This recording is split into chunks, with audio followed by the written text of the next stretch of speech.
스가랴 11번째 시간입니다. 오늘 말씀은 스가랴 9장 1절부터 17절 말씀입니다. 9절 10절 말씀을 합독하고 스가랴 9장 전체를 보도록 하겠습니다. 그러면 스가랴 9장 9절 10절 두 절 말씀을 한 목소리로 합독하겠습니다. 시온에 따라 크게 기뻐할지어다. 예루살렘에 따라 즐거이 부를지어다. 보라, 내 왕이 내게 임하시나니 그는 공의로우시며 구원을 베푸시며 겸손하여서 나귀를 타시나니 나귀의 작은 것 곧 나귀 새끼니라. 내가 에브라임의 병거와 예루살렘의 말을 끊겠고 전쟁하는 활도 끊으리니 그가 이방 사람에게 화평을 전할 것이라. 그의 통치는 바다에서 바다까지 이르고 유브라데 강에서 땅 끝까지 이르리라. 아멘. 자, 우리가 스가랴서 전반부를 1장부터 8장까지를 다 봤고요. 이제 9장부터 14장 후반부를 보게 됩니다. 이 후반부는 제2성전이라고 말하는 스룹바벨 성전이 건축이 완료가 되었습니다. 그리고 그 이후에 40여 년의 세월이 흘렀습니다. 그 시대적 배경으로 지금 이제 예언의 말씀이 선포되고 있습니다. 특별히 우리가 전반부 1장부터 8장은 성전 건축과 관련된 것과 또 그 당시에 있었던 금식과 관련된 문답 등의 어떤 내용들을 그 당시에 어떤 현실적인 문제에 이렇게 맞추어서 이렇게 하나님께서 메시지를 주셨다고 한다면, 이제 후반부인 스가랴 9장부터 14장은 성전 건축 이후를 배경으로 하고 있고요. 이 정말 궁극적으로 메시아를 중심으로 한 하나님의 백성, 다시 말하면 이스라엘도 있겠고 또 우리 이방인도 있겠지만 이 그들의 종말론적 미래, 복된 미래에 대한 어떤 비전을 제시하고 있다고 보시면 됩니다. 자, 먼저 좀 생각할게요. 자, 이 이스라엘 백성들은 이 학개나 스가랴 선지자의 공고를 따라서 성전 건축을 했습니다. 성전을 재건했는데 이거 하게 되면 이제 핍박도 사라지고 하나님이 역사하고 자신들은 더 형통하고 복을 받을 거라고 생각을 했단 말입니다. 그런데 그들이 생각했던 번영과 평안, 또 그들이 생각했던 여러 복들은 오지 않고 계속 40년이 지났지만 이방인들의 핍박은 계속되었고요. 또 이스라엘 백성들은요, 이 번영이나 평안이 실현되지 않았습니다. 그러다 보니까 그들 마음속에 이 불신앙이 들어오고 회의가 들어왔다는 거예요. 뭐지? 왜 이렇지? 우리가 예수님을 잘 믿고 나아가면 뭔가 형통함이 있을 걸 생각하는데 계속 꼬여요. 힘들어요. 그게 우리가 잘못해서 그런 것도 있을 수 있겠지만 아직까지 때가 안 된 것도 있을 수 있잖아요. 그럼 이거를 내 잘못으로만 보는 것, 또 왜 하나님께서 왜 이렇게 하시지? 여러 가지가 생각될 수 있다는 거예요. 문제는 우리가 하나님 앞에 서 나가는데 이 생각이 좀 바뀌어야 되는 겁니다. 무슨 생각이냐면 하나님의 말씀이 우리의 생각과 좀 다른 거예요. 그러니까 하나님의 생각 자체가 다르신 거예요. 하나님은 저 끝을 향해서 하시는 말씀을 지금의 말씀처럼 하시기도 하는 거예요. 그러니까 지금 우리는 해결로 보는데 하나님은 지금의 해결이 아니라 그 주신 말씀은 궁극적으로 이루어질 해결이라는 거예요. 그러니까 우리가 안 맞는 거죠, 그때는. 그러니까 우리는 지금 당장 육신적인 해결, 육신적인 복을 생각했는데 하나님은 다른 입장에서 이야기들을 해나가실 때가 있다는 거예요. 그 부분을 지금 이제 이 9장부터 14장까지 푸는데, 이 9장, 풀에서 9장부터 11장까지는 겸손의 왕으로 대표되는 메시아, 예수 그리스도의 어떤 도래를 저음했을 때 이 모든 하나님의 백성들은 복을 받을 것이다라는 어떤 예언과 더불어요. 12장부터 14장까지는 메시아의 고난 이후에 이 모든 일들이, 특히 세상 끝날 사건에 이것이 일어날 거다라는 부분들이 이제 선포된 메시지입니다. 자, 그래서 먼저 우리가 오늘 이제 스가랴 9장을 볼 건데요. 두 부분을 볼 겁니다. 1절부터 8절을 볼 거고, 두 번째는 이제 9절부터 17절을 볼 거란 말입니다. 자, 이 1절부터 8절은요, 후반부 전체의 도입부이기도 하고 9장부터 11장까지 시작 부분이 되기도 합니다. 그래서 원론적으로 궁극적인 차원에서 이방 나라들은 심판을 받는다. 그래서 이방은 이방인이 아니라 하나님을 대적한 사람들의 심판을 받는다. 그리고 하나님이 택하신 백성들은 안전할 것이다. 이 얘기인 거예요. 그래서 1절부터 7절에 보면 그런 말 나옵니다. 이번 여호와의 말씀이 하드락 땅에 내리며 다메섹에 머물리니 사람들과 이스라엘 모든 지파의 눈이 여호와를 우르르 보미니라. 그 접경한 하마테도 임하겠고, 하마시가 나오죠, 그죠? 이게 뭐 이렇게 수리할 수, 그리고 또 뭡니까? 두로와 시돈에도 임할 것이다.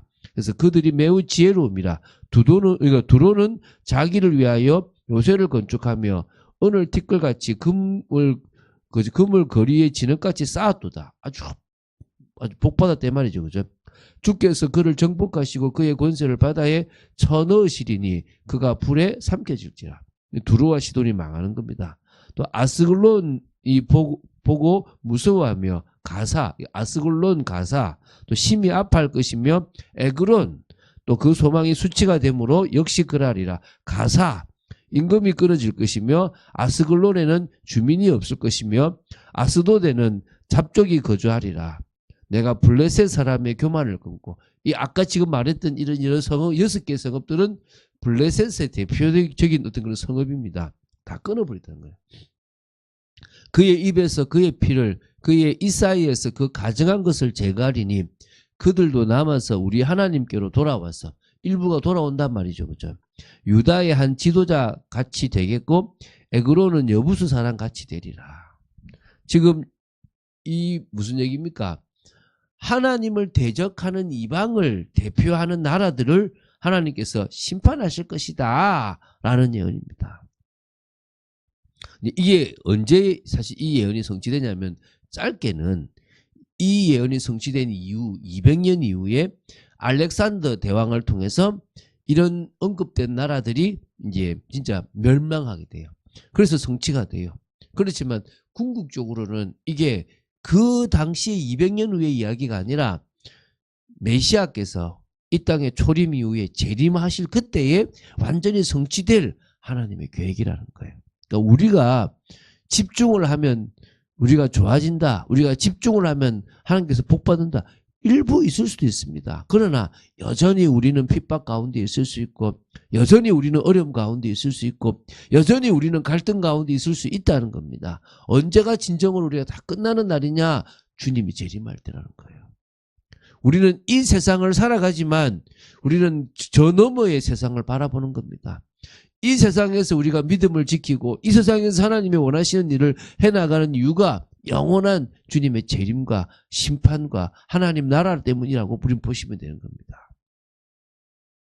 그래서 이제 8절에 내가 내 집을 둘러 진을 쳐서 적군을 막아 거기 왕래하지 못하게 할 것이라.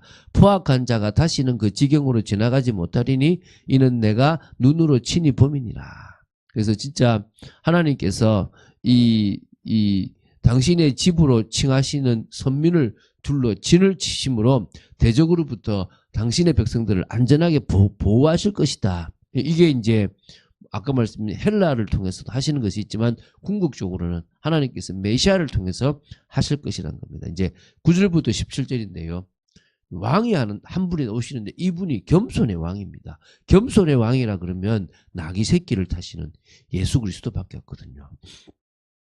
그분이 오심으로 말미암아 하나님의 백성이 진정으로 복을 받을 것이다. 우리 지금 그 시대를 살아갑니다. 근데 아직 그 시대가 끝나지 않았어요. 그분이 오시면 끝날 줄 알았는데 그분이 오시고 다시 오시는 그 시기까지가 거의 2000년입니다. 아직까지도 끝나지 않았다는 거예요. 자, 그래서 오늘 이 9절 10절이 되게 중요하죠. 시온에 따라 크게 기뻐할지어라. 오늘 저와 여러분이 기뻐해야 될 이유도 여기 있습니다. 예루살렘에 따라 즐거이 부를지어다. 보라, 내 왕이 내게 임하시나니 그는 공의로우시며 구원을 베푸시며 겸손하여서 나귀를 타시나니 나귀의 작은 것 곧 나귀 새끼니라. 나귀 새끼를 타고 와요. 직접 타고 오십니다. 내가 에브라임의 병거와 예루살렘의 말을 끊겠고 전쟁하는 활도 끊으리니 그가 이방 사람에게 화평을 전할 것이요 그의 통치는 바다에서 바다까지 이르고, 맞죠? 지금 유브라데 강에서 땅 끝까지 이르리라. 그렇게 되어졌습니다. 지금 완전히 이루어질 때가 올 거라는 겁니다.